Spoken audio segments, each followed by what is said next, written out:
Pirms 2 gadiem, 17. gadā, Gersitu Records tika dibināts ar šiem 2 ierakstiem.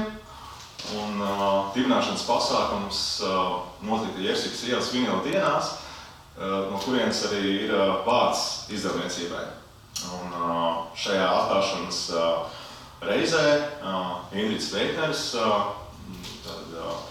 profesors, kas ir dziļi iekšā Latvijas džeza vēsturē, mūziķis pats, stāstīja par ierakstiem, kas ir Latvijā iznākuši vinila plātes formātā, džeza mūzikas ierakstiem. Un tad mēs viņus analizējām, klausījāmies tajā lekcijā. Tāpat nebija lekcija, tā bija tā kā saruna. Un nobeidzām, kā pēdējais ieraksts, kas uz to brīdi bija iznācis vinilā, bija šis te albums Ivara Galvnieka, Transsibīrijas ekspresis, un tieši šis albums skanēja fonā, kad es rāvu nost labela logotipam to drānu, ja, un tā mūzika paralēli fonā skanēja, un es atminos, ka man tās emocijas bija tik sakāpinātas, ka, man liekas, pulss bija 200 sitieni minūtē, un es biju ļoti satraucies, jo viss tas stāsts,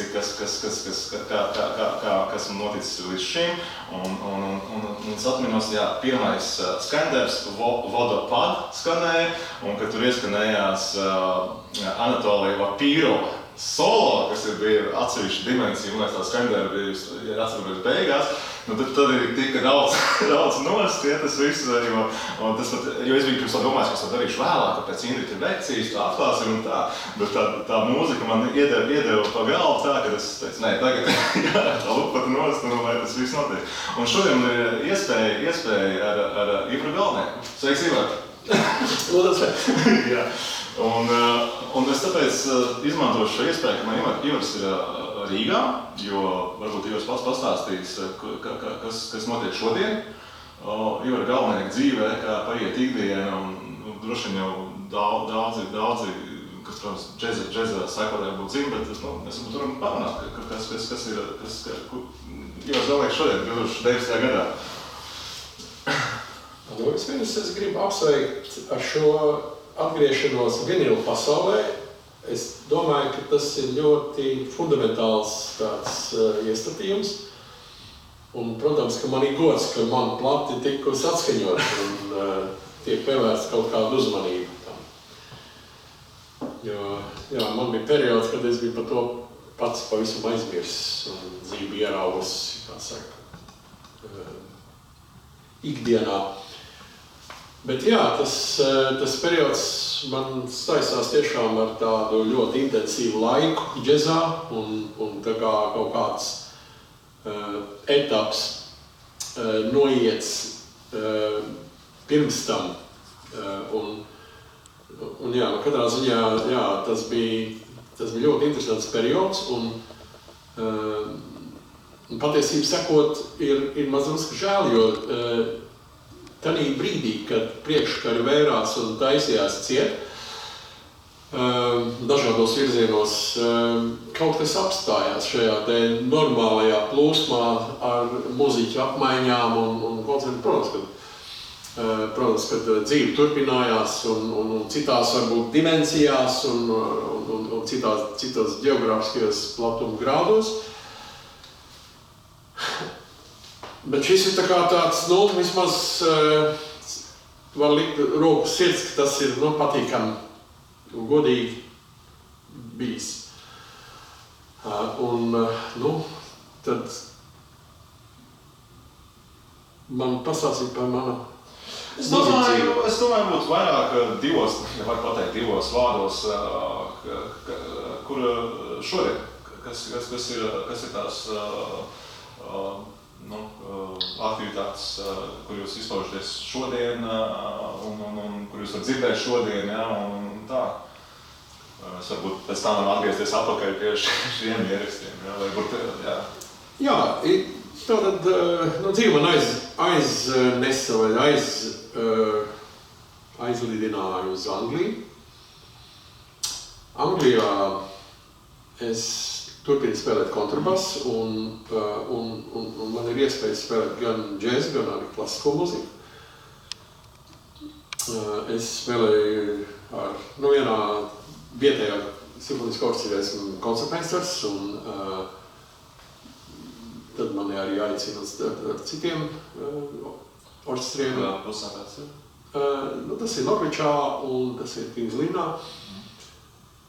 Un dažādiem vēl tur klasiskām kombinācijām un arī regulāri džēza koncerti. Tātad, kā jau tas ir ar muziķi, kad viņš ir, it kā viņš ir es un viņš ir brīvmākslinieks no vienas puses un otras puses. Viņš ir arī kā mēbeli atsevišķos kombinācijās un ansambļos. Jā, tā arī man ir. Tā teiksim, man tur ir tā kā pagātnē es biju kādu laiku, es darbojos ar vienu no vietējiem big bandiem, bet, man dzīves intensitāte liedza piedalīties tajos regulārajos mēģinājumos, un tas faktiski vairāk nestrādāja. Tas tāds vairāk komerces big bands, un jāsaka tā, viņām varbūt tās pietrūks tās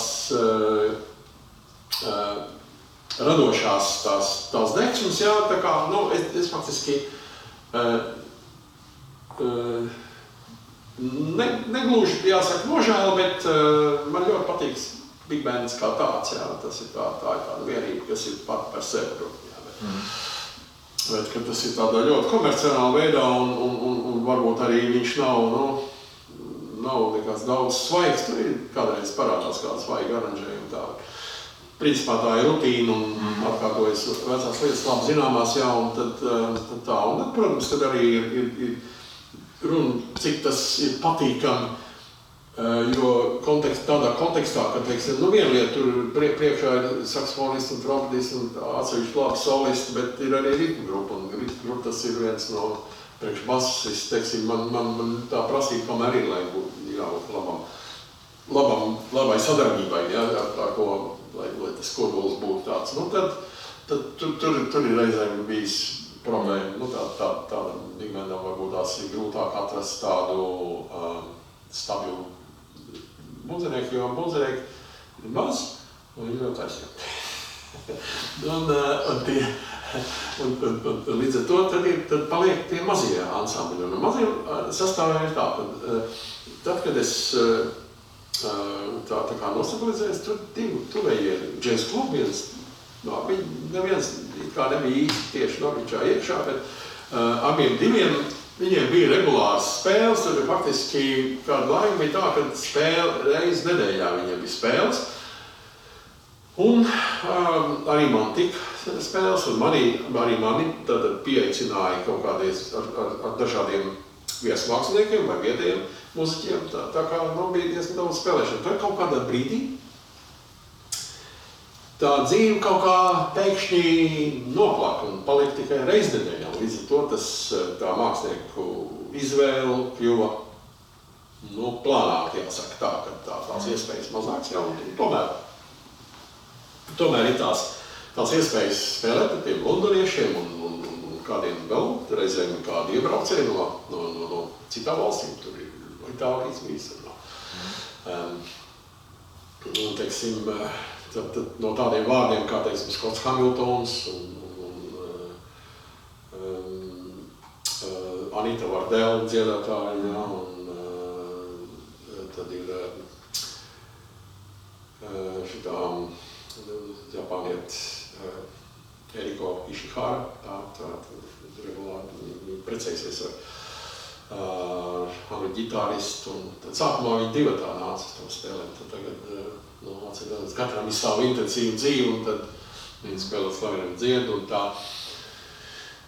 man jau tā Japāņu konteksts man ļoti specifiski, jo es vispār mācos japāņu valodu, un man tur ir arī tāda īpaša lieta ir. Kā ir, es lasu, mēs arī klausamies, ka Anglijā tieši Londonā ir tā kā sava džeza renesanse jauniešu vidū. Ir tāda, kas ir 20 gadnieki, 30 gadnieki, ja, kuri veseli tādu kustību. Viņiem ir savi klubi, kur ir pilni, viņi tā kā reivos savā laikā, ja, un ir tāds Town Cross tubists, ja, kurš to ir laužās ārā. Ir tāds Shabaka Hutchins, tāds saksofonists, kas Sons of Kemet ir sastāvs, kur spēlē tikai pušana instrumentu un citarmie, un tad ir tas Comet is Coming, kur ir fusion tāds sastāvs, un tad tā kā zvanāk. Tas es redzu, ko presē, vai kaut ko tādu esat dzirdēju, vispār kaut kāds jaunās, angļu tieši jaunās paudzes. Man ļoti patīkami dzirdēt visu tavus stāstus. Vismaz es savu tevi uzzinu. Tas ir tāpēc, tieši tāpēc, ka nevienmēr jau tas, ko mēs šeit redzam, un kad ceļš mazākos ierakstos, nevienmēr tas varbūt ir uz vietas, ja, mums izstāsta, ka tur varbūt viss tas haips mums nav tik jāsaka. Kā es tas... Teiksim, jā, es domāju, ka presē ir tā priekšrocība, ka viņi var izvilkt kaut ko ārā, kaut ko pavisam, kas varbūt ir mazs, bet vērtīgs. Jā, savās varbūt sākuma tādā stadijā. Jā. Jo teiksim, ir tā, ka tie ir komerciāli. Jā.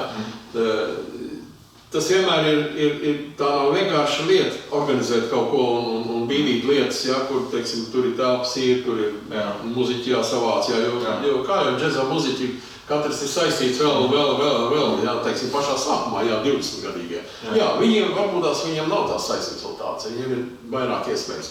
Tiklīdz viens pakāp augstāk, jā, viņš aiziet jau sāk spēlēt gigas, tur jau spēles, jā, viņiem ir un varbūt ierakst kādu un koncertūras, tā tas jau paliek grūtāk. Līdz ar to, teiksim,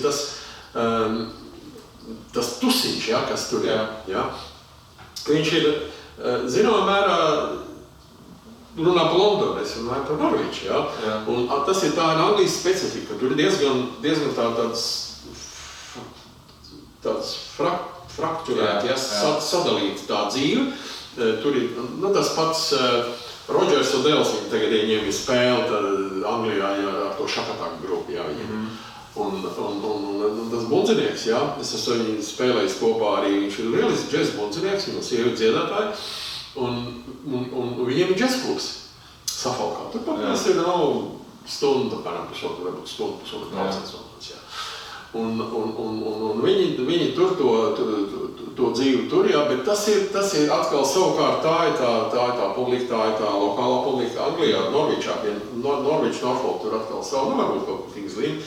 Cambridge'ā atkal tur viņiem ir tā kā savs tusiņš, un tad, teiksim, tie muziķi tur kaut kur, savstarpēji apmainās, jā, druscīgi apmainās.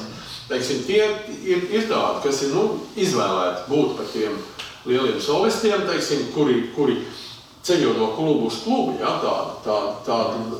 piemēram, Alan Barnes, jā, tas ir viens no tiem, varbūt viņš, ceļo, laikam, katru dienu viņam, jo viņš ir kaut kur ceļā. Peters Kings, jā, man bija laima viņu spēlēt vairāk kārt, un viņam bija pēdējā laikā ļoti slikta veselība, viņš nogulās un vainēja, un saņēma uz koncertu un būtu tas apbrīnājumi, kas viņam pa enerģiju, jā, un cilvēks tās var savākties, jā, bet, tā tie gadi nāk, un tā viņš ir, bet, teiksim, viņi tad tie vietējie muziķi, kas ir, teiksim, lokālie, viņi tad viņus uzņem, jā, tos, un pamat, vai viņi braukā savām grupām, pa tiem klubiem. Bet, teiksim, no tiem lokālajiem jau uz Londonu, tad tas ceļš ir daudz mazāks. Jā, londonieši, kā saka, viņi diezgan pašpietiekami, jā. Tad jau Drekam arī jānāk to, ka faktiski ir jau tie ieraksti un izdevniecības, kas veido to zīmolu, brendu, kā pēc tam var statotiskā publika vispār uzzina to. Un tad mēs atgriežamies pie ierakstiem.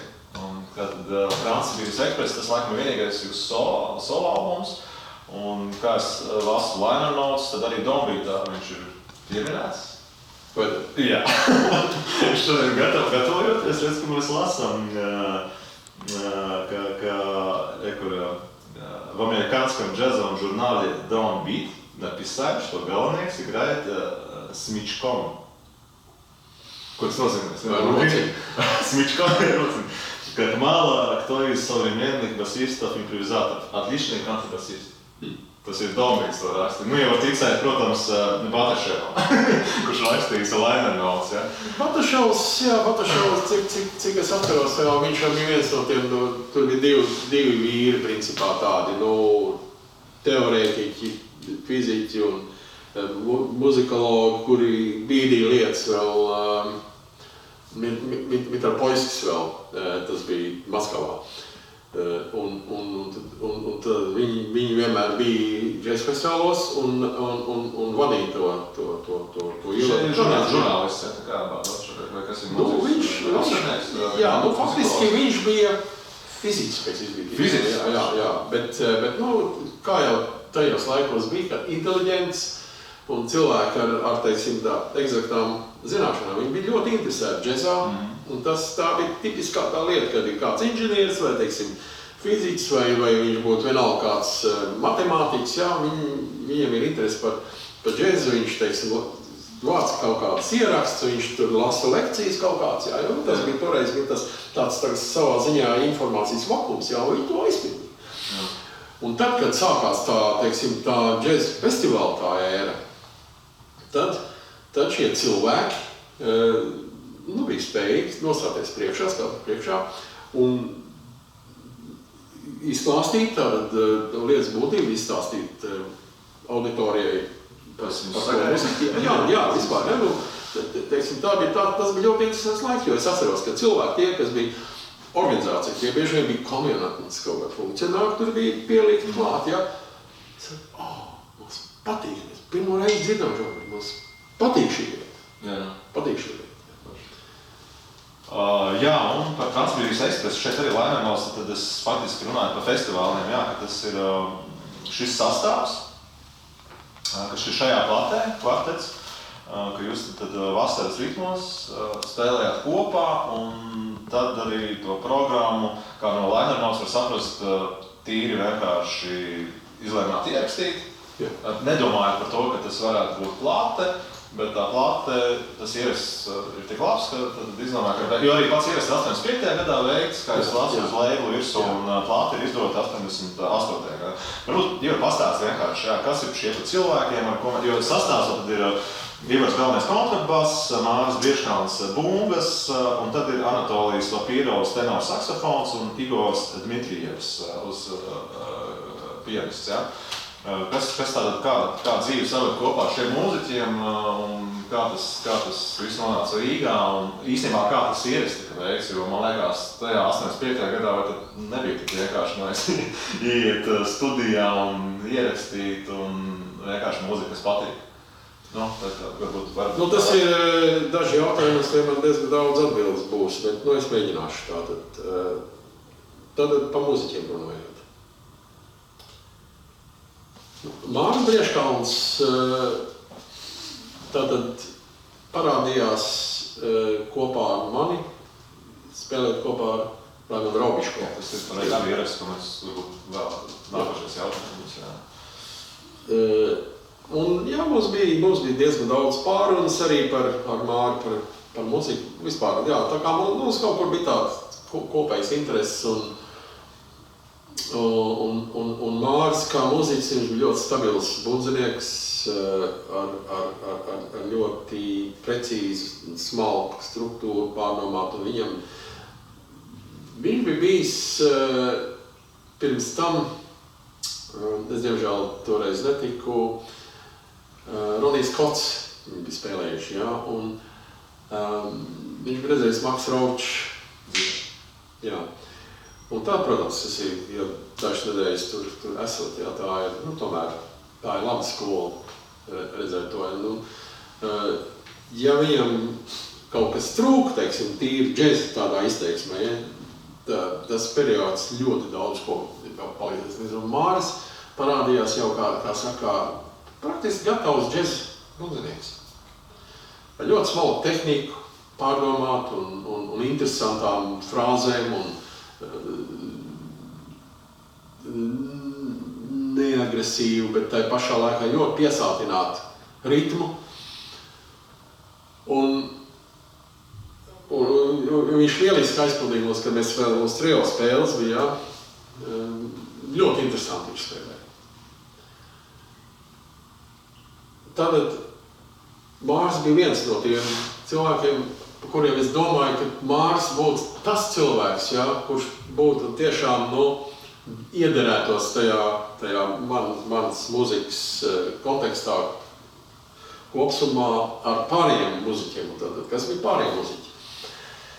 Pianists Igors Dmitrievs. Viņš dzīvoja Novosibirskā. Vispār es ar viņu iepazinos tādos apstākļos, kad mums bija pirmais festivāls, tālais festivāls ar Robiško trio Krasnojarskā. Man pienāca tāda informācija, ka tur ir tāds pianists Novosibirskā, ar kur es varētu apstāties un viņu paspēlēt. Un, zini, man divreiz jāsaka. Es biju uzreiz 4 dienas iepriekš Novosibirskā, dzīvoju pie Igora mājās, un mēs vienkārši spēlējam. Un mēs konstatējam, ka mums kaut kas vismaz sader kopā, tā kā tā sajūta kopā bija laba. Un no tā brīža mums sākās tāda sadarbība, kad man aicināja uz diezgan daudziem festivāliem, regulāri. Un mums bija tāds kodols, kur es un Igors Dmitrievs mēs bijām kā... Un tad vēl bija viens cilvēks, kas bija viens arī no organizatoriem tādiem Novosibirskas cilvēkiem, Sergejs Beļičenko, kurš bija ļoti entuziasts, bīdīgi džez visādos aspektos, un viņš bija medīgs pēc izglītības. Un tad tika būvēti tātad mainstream 30, 40, 50, 60 gadu tātad muzikas tāds sastāvs, kur bija gan ritmu grupa, plus vai viens saksofonists, plus trompetists,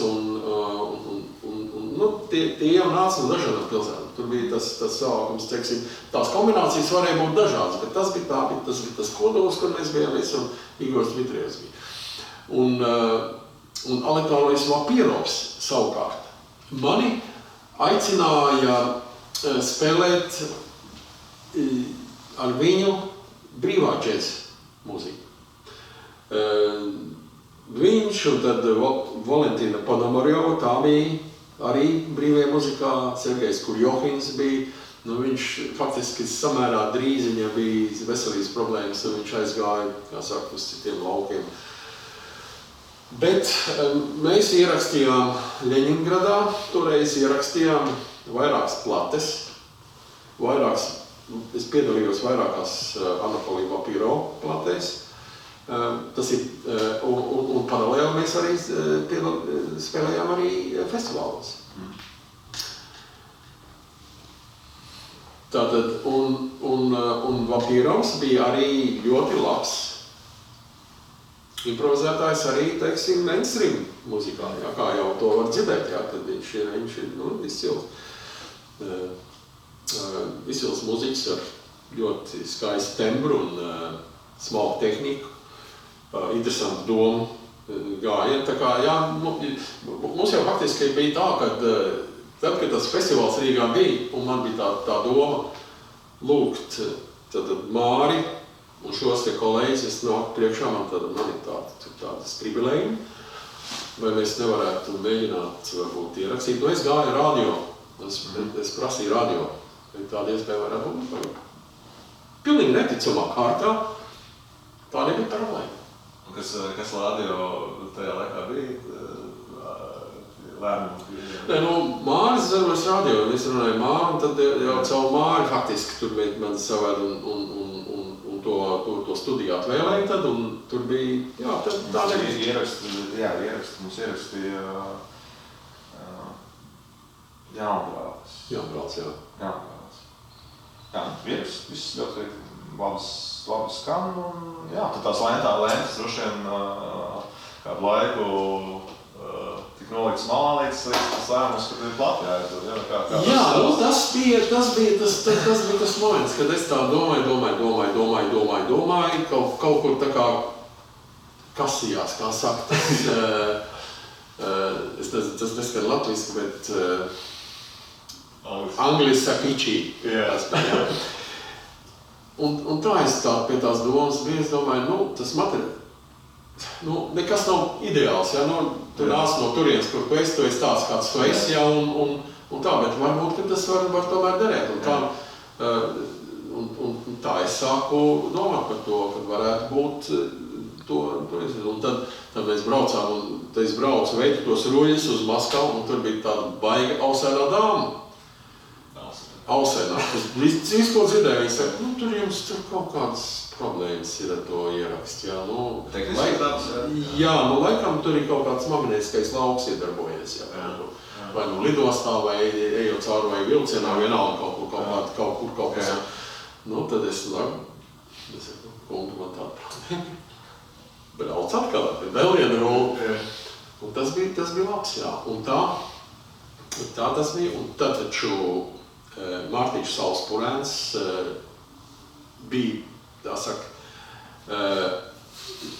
pievilcis sev daudz draugus, kuri bija no mākslinieku vidas. Un tad viņš rekomendēja man mākslinieku, kurš ir arī šī dizaina autors, jā, lai gan tur pašās beigās, kad Maskavā viņi tur nolēma, ka tur kaut ko nevar izlaist un kaut ko nevajag, tad maz drusīt kaut kas tur pabīdījās, kaut kāds vārds tika izlaists ārā, bet principā tas ir un arī fotogrāfs, jā, un tas man, tā. Jā, tā kā tiešām visu cieņu Mārtiņam Sauspurām, kuram es esmu vēl vairāk parādā, ka viņš man tā kā džēza krustāts ir ar visām tām džēza mūzikas ierakstiem, kas man tiešām tā bija man mācību grāmata, jāsaka, kur es mācījos. Jā, jāatzīmē, ka šajā platē ir oriģināla mūzika. Jā, tā ir oriģināla mūzika, jā. Jūs komplementu. Jā.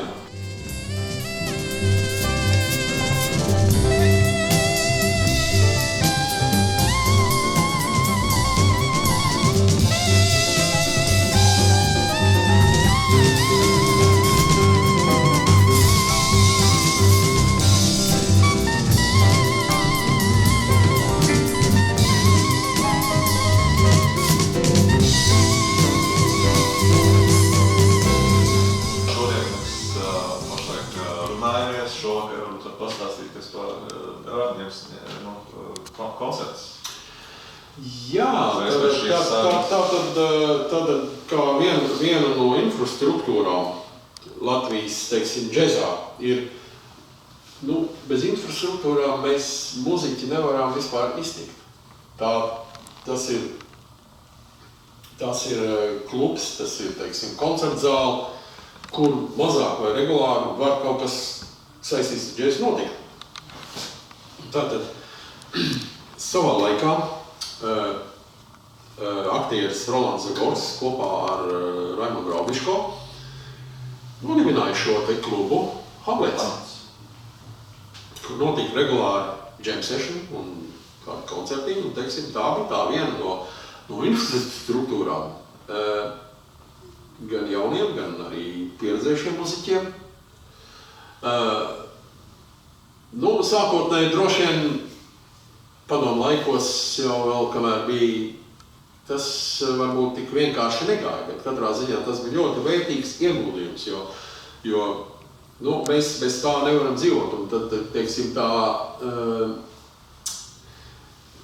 jaunais muziķis, pieņemsim, jā, viņš mācās, viņš trenējās, kā viņš var to pārbaudīt, kā tas viņam sanāk, kā viņš var ar citiem saspēlēt. Tas ir 40. Kāds, kas tie tas 90 gadu laiks? Es pat precīzi nepateikšu to. Šis ir 90 sedošana. Vai agrāk? Tas droši vien tas ir. Kādā ziņā nav bišķo jubileja. Un šodien ir Raimonda dzimšanas diena, un tā kā Raimonds ir bijis tas stūrakmeņs Hamlet dibināšanā, tātad šovakar tur ir koncerts, kur arī man ir bijis gods tikt uzaicinātam, un mēs spēlēsim tur ar Denis Paškeviču saksofonu, jo Denis ir arī viens no šiem te infrastruktūras attīstītājiem un dīdītājiem. Un viss cieņu tam ieguldījumam, un Madars Kalniņš būs, un Orops Arts, jā. Uz būgām spēlēs, tas ir liels pagodinājums ar viņiem spēlēt tādā sastāvā, jo es pēdējo reizi spēlēju Latvijā pirms 15 gadiem. Runājot par Raimondu Biško, mēs atgriežamies 83. gadā. Ir ieraksts, kur Ivars Galvenais kopā ar Māri Brieškām bija ritma grupa Raimonda Biško trio. Albumā Images of Ancient Egypt. Tad man uzsvēr šo plati diezgan grūti dabūti. Manuprāt, tas ir pats atradu Lietuvā vai Somijā, kaut kur tam līdzīgs viņu sūtīja. Kādā ziņā viņi nav tik pieejama vairāk, nav tik daudz eksemplāru palikuši. Un tas, ko es šeit dzirdēju, tad man likās, te ir daudz tāds jau free jazz noskaņas saklausāms, viss tādas brīvākas formas, viss tā pieeja tā mūzikai. Šis albums, kas ir stāsts aiz šī albuma? Jo par to jau mēs runājām, kad ar Māri jau šī saikne jums ir radusies jau 70. droši vien gados, vai ne? Un tad jā, kā ir tas? Es faktiski ar Māri saikne mums īsti sākās, kad šis te... Tieši ar šoiet? Jā, jo teiksim, Mārs bija radio, un es faktiski, man ar radio praktiski radio Big Band nebija nekāds darīšanas. Jā, tā kā tur Raubiško ar Māri bija krietni, teiksim, bija sastrādājušies. Jā. Mana sadarbība ar Māri sākās 80. gados. Jā, tad tieši īsti pirms šīs sesijas. Jā. Un tad ir jautājums, kā Raubiško Māris tad aicināja pievienoties viņam, droši vien tā tas sanāk. Tas faktiski būtu viņiem jāprasa, bet jā, es domāju, kad Raimonds varbūt domāja turpināt to, ko principā tā trio versija sākās jau ar citu bundzinieku. Bet acīm redzot, tā bundzinieka, teiksim, tīri muziķa kvalitātes varbūt neapmierināja Raimondu. Tas bija Vaļēra, viņš aizbrauc uz Vāciju, es godīgi sakot neatceros par to uzvārdu, kā izgājis no prāta ir, bet viņš tāds bija kaut kā, viņš ritmisks, peldēja ritmā, un tas nav tas, ko viens sagaida no bundzinieku. Un tad es pieļauju to, ka arī varbūt mana amplitūda, ko es darīju ar kontrabasu, varbūt imponēja Raimondam tajā aspektā, ka viņš domā, ka es varētu būt derīgs šajā te brīvā džeza kontekstā, tātad šajā projektā, šajā trio, un tā mēs ar sākām. Un pats ieraksts arī radio studijā veids? Ne, tas ir studijā Melodija. Studijā Melodija, kas ir mums reformātajā baznīcā. Jā. Aha, ok. Kas mums ir šeit ierakstu Grīva rakstījis, jā? Jā. Un tad jau droši vien arī jautājums, kā tas vispār tika dabūts cauri, kad šādu programmu akceptēja. Jā, tas droši vien ir zināms izskaidrošanas un pareizu vārdu kopums, kas palīdzēja to, teiksim, interesanti un moderni un varbūt tas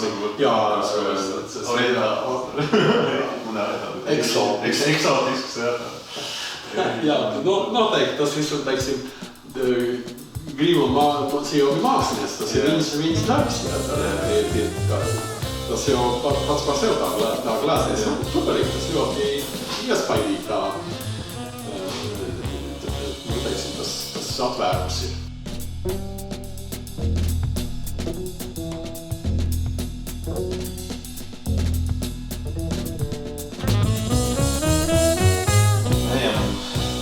Pašu laiku, kur ir 83. gadā ierakstīja šāda sesija, un viena no albumiem, ko burtiski nesen esot Jazzhead gada tirgu Vācijā, kur rakājoties par klases kastēm Jazzhead improvizētajā ierakstu veikaliņā, kolekcionāri man uzmanību piesaistīja šāds Leo Records, tas labels, kas komentārs netrast, kas jau Anglijā bāzēta izdevniecība, kuras īšanas gan laikam ir Krievu izcelsmes.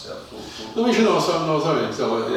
Jā, kas fokusējas tieši uz avantgarda mūziku pamatā, uz free jazz un visu tādu, un arī daudz tieši padomu telpā, kas ir noticis, jā, un tad arī Vjačeslava Gņēņina daudz ieraksti iznākuši, Gņēņina trio ierakstu šādi.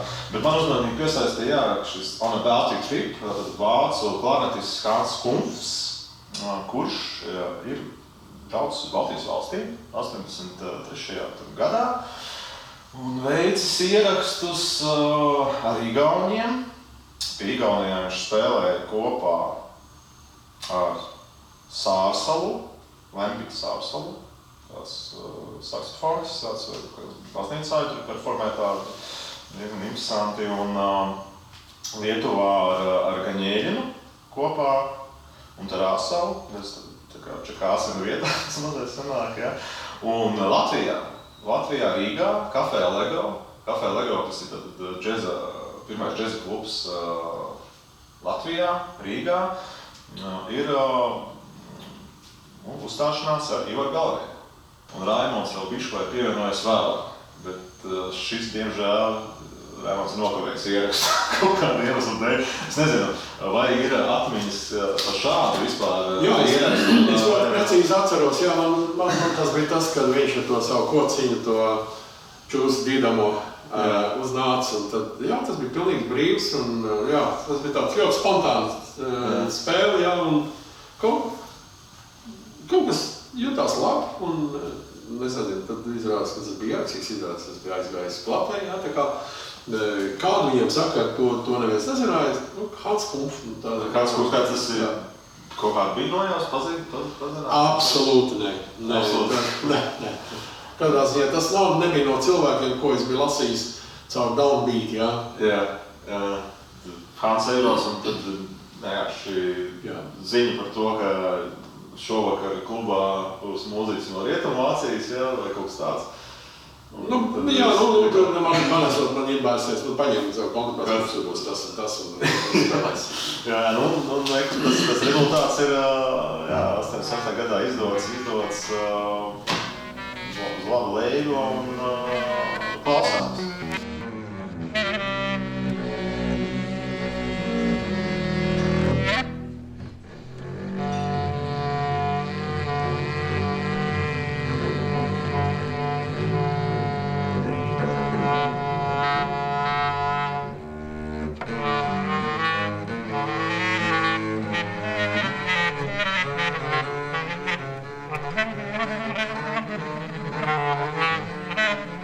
Runājot par Leo Records, man vēl kolekcijā nav, bet ceļā, jo es pēc mūsu pirmās tikšanās par to uzzināju, ka uz Leo ir iznākušas vēl plātas, kur ir jūs klātbūtne, tur ir Panama Marjovs. Jā, Marjovs, jā.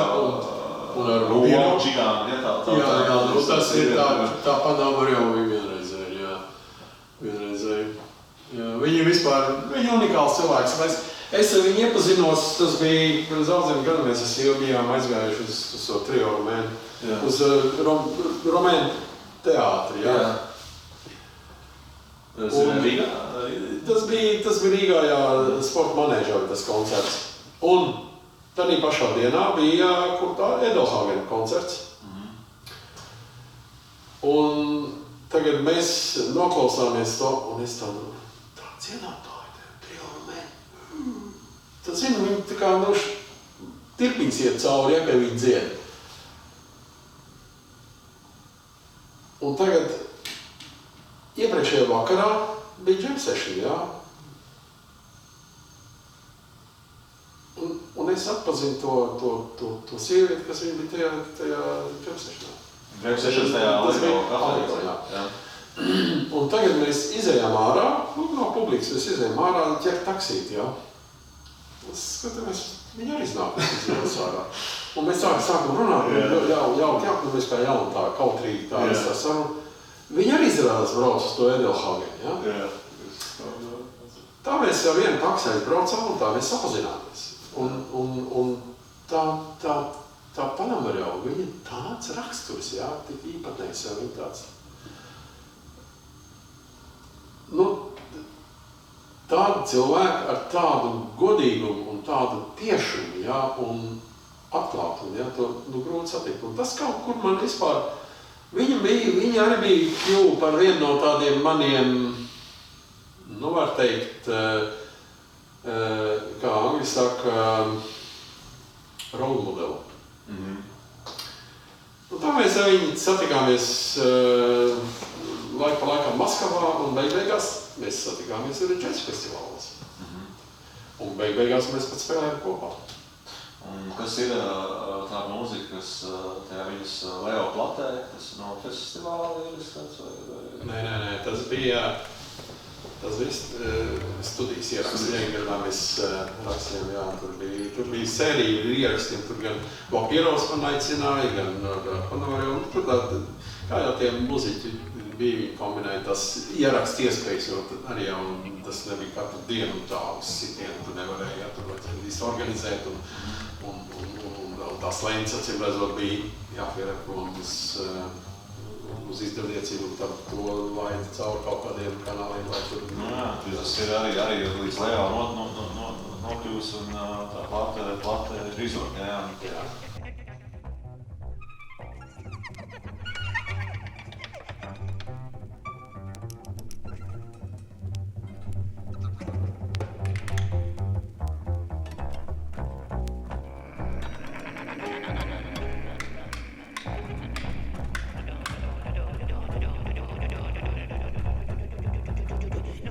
Un bija vēl viena Leo plate,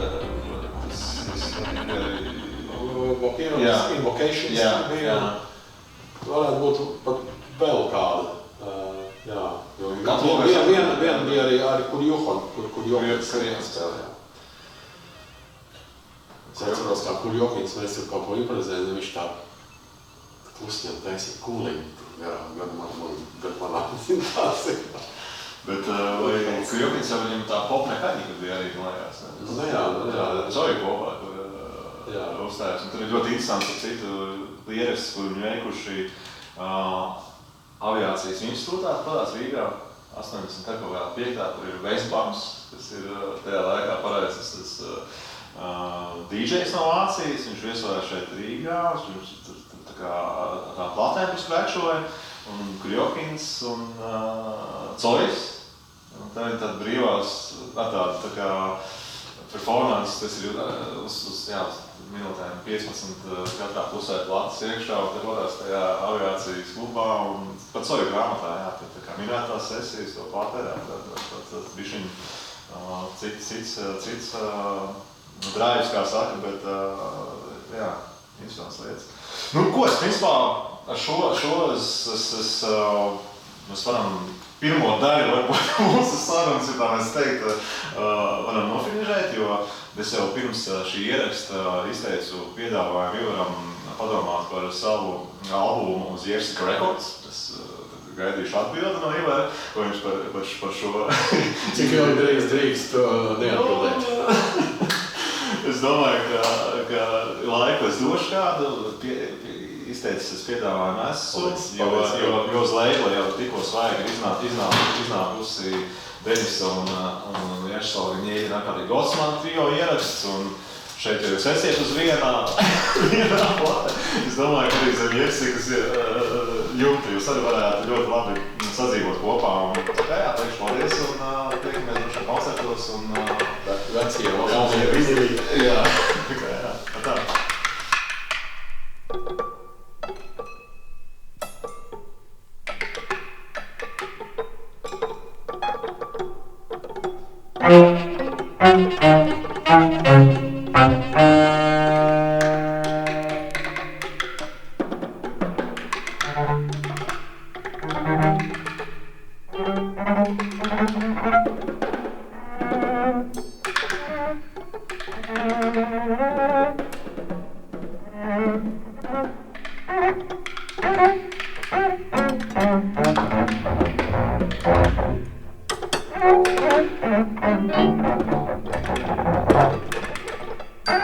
Thank you.